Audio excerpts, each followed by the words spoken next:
بسم اللہ الرحمن الرحیم۔ السلام علیکم ورحمۃ اللہ وبرکاتہ۔ ناظرین محترم، کل مجھے واٹس ایپ پہ ایک سوال موصول ہوا۔ وہ اتنا عجیب سوال تھا اور اتنا عجیب جواب تھا کہ میں آپ کے ساتھ شیئر کرنا چاہتا ہوں۔ امید ہے کہ آپ آج کی گفتگو سن کر فکر بھی کریں گے، غور بھی کریں گے۔ اگر آپ اس بارے میں آگاہی نہیں رکھتے تو خود بھی آگاہی اور اصلاح حاصل کریں گے اور دوسرے مسلمانوں تک بھی یہ آواز پہنچائیں گے تاکہ ہم سب کی اصلاح ہو سکے۔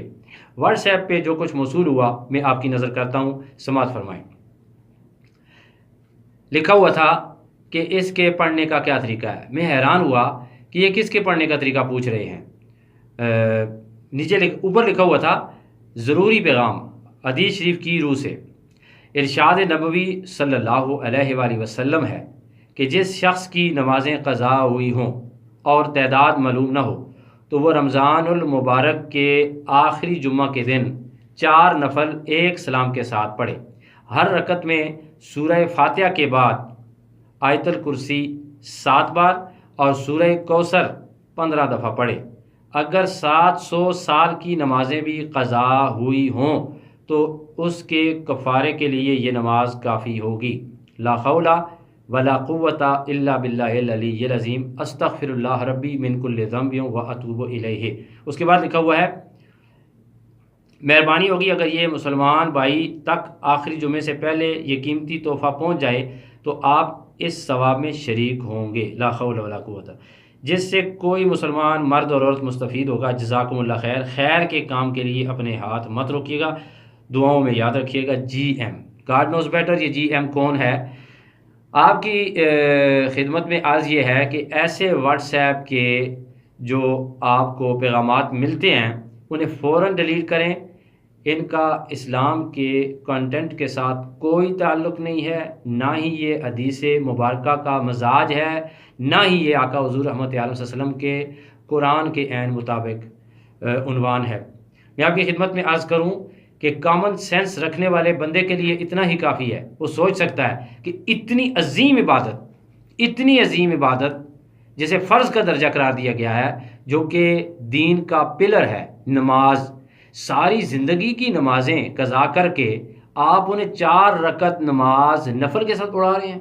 لا حول ولا قوت الا باللہ العلی العظیم۔ اللہ تعالیٰ معاف فرمائے، اللہ تعالیٰ معاف فرمائے، اللہ تعالیٰ معاف فرمائے۔ یہ کم علمی، جہالت اور دین سے دوری کا نتیجہ ہے کہ ہم واٹس ایپ کی ان چھوٹی چھوٹی باتوں پر عمل کرنا بھی شروع کر دیتے ہیں۔ بہت سارے مسلمان عمل کرتے ہیں، کئی سالوں سے یہ میسج چلا آ رہا ہے، اور بہت سارے مسلمان جو ہیں وہ آقا علیہ الصلوۃ والسلام کے اوریجنل دین کے مزاج سے دور ہیں، اور وہ جو کچھ انہیں ملتا ہے اسی پہ عمل کرنا شروع کر دیتے ہیں۔ دیکھیں، بات یہ ہے کہ بھائی اگر آپ ان 4 رکعت نماز سے فرض کی ساری قضا نمازیں ادا کروا رہے ہیں تو اس کا مطلب یہ ہے کہ کسی کو نماز پڑھنے کی ضرورت ہے ہی نہیں ہے۔ الیاذ باللہ، الیاذ باللہ، اللہ تعالیٰ معاف فرمائے۔ تو میں آپ سب کی خدمت میں عرض کروں گا کہ یہ آقا علیہ الصلوۃ والسلام کی ذات کی طرف منسوب جھوٹ ہے، یہ جھوٹ کا پلندہ ہے، اور اس کے بنانے والے اور اس کے سینڈ کرنے والے، اس پر عمل کرنے والے کی کیا سزا ہے، آئیے حدیث کی روشنی میں ہم دیکھتے ہیں۔ بخاری شریف کی حدیث ہے 1291، مسلم شریف کی حدیث ہے 993۔ حضرت مغیرہ بن شعبہ رضی اللہ تعالیٰ عنہ روایت کرتے ہیں کہ فرمان رسالت مآب صلی اللہ علیہ وآلہ وسلم ہے، جو شخص میری طرف جھوٹی بات منسوب کرے اسے چاہیے کہ وہ اپنا ٹھکانہ جہنم میں بنا لے۔ آپ اندازہ فرما سکتے ہیں کہ جو شخص آقا علیہ الصلوۃ والسلام کی ذات کا لحاظ بھی نہیں رکھتا، شرم نہیں آتی، حیا نہیں آتی کہ اتنی بڑی ہستی کی طرف میں جھوٹ منسوب کر رہا ہوں بغیر کسی تحقیق کے، بغیر کسی حوالے کے اور بغیر کسی رہنمائی کے۔ تو میں آپ سب کی خدمت میں عرض کرتا ہوں، انڈیا، پاکستان، بنگلہ دیش، بالخصوص پوری دنیا میں جہاں جہاں تک یہ ویڈیو دیکھی جائے تو مہربانی فرما کر دوسروں تک بھی پہنچائیں، اور جو بندے واٹس ایپ یا موبائل استعمال نہیں کر سکتے انہیں زبانی آپ یہ پیغام پہنچائیں۔ اگلا جمعہ آ رہا ہے، ابھی 8 دن باقی ہیں۔ برائے مہربانی آپ سب کا یہ فرض ہے کہ یہ بات جو ہیں وہ سب تک پہنچائیں، یہ آگاہی سب کو حاصل ہونی چاہیے۔ آپ اس میں بڑھ چڑھ کر حصہ لیں۔